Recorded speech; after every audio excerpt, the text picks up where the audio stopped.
Hey everyone! In this video, I will show you how to create knowledge base in Confluence. First, log into your Confluence account. Once inside, on the upper ribbon, click on the Create button. Then from the options, select on Space. Here, just type in a name for your space. Then for the purpose, select on Knowledge Base. This serves as a centralized space where teams can create, store, and share helpful information such as how-to guides, FAQs, and documentation. Once done, click on Next at the bottom. After that, just create your space.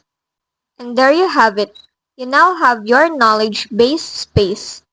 This will make knowledge easily accessible, reduce repeated questions, and also help teams work more efficiently by giving everyone a single source of truth. And that's just basically it. That's how you make or create knowledge base in Confluence. If this video helped you, don't forget to like, subscribe, and hit the bell icon for more tutorials.